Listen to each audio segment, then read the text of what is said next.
Welcome to the Darkana investigation series on the murder of Elizabeth Short, better known as the Black Dahlia. You are about to start walking a minefield of fact, fiction, and speculation. What is unknown has sometimes been made up by authors and researchers more concerned about selling books or stroking their own egos by claiming to solve an unsolvable case than finding and telling the truth. Sadly, the truth exists behind a barrier of lies and suppressed, destroyed, or lost facts that finding the truth is virtually impossible. Every researcher or theorist seems to have a pet suspect or personal theory that they hope to cash in on. Some already have. For better or worse, they all do, no matter what they claim. Some think their daddy did it.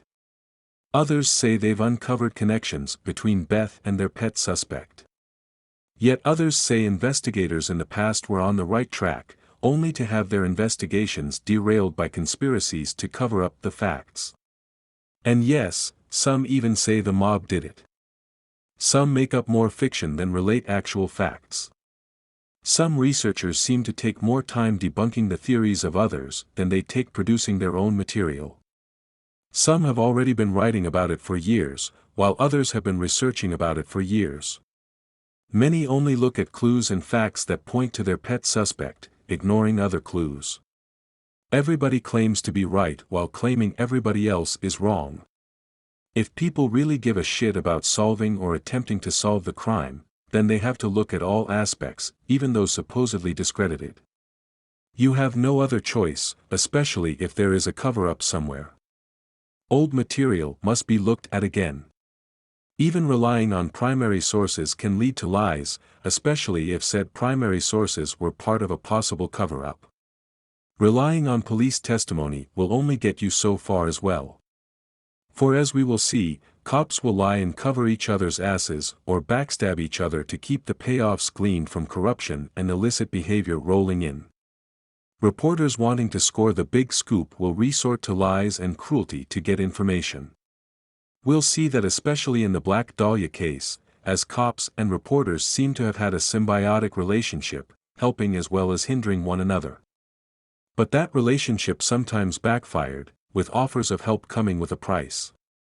Pockets will be filled to keep mouths shut. Heroes, along with the truth, will be thrown under the bus. And some self-described experts will find themselves in over their heads and possibly led astray by their own self-aggrandizement. And villains will get away with murder. Sometimes it's just more convenient that way.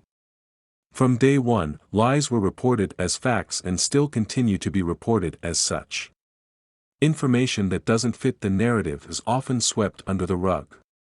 It's just easier that way. You will see all of this in play as we investigate the case. In a world where everyone is right and no one wants to admit they are wrong, how do you find the truth? Sadly, when it comes to such topics as the Black Dahlia and other unsolved crimes, reality that is perceived is usually taken over reality that is real. And, yes, sadly, you will find untruths related in this series. But at least I admit it.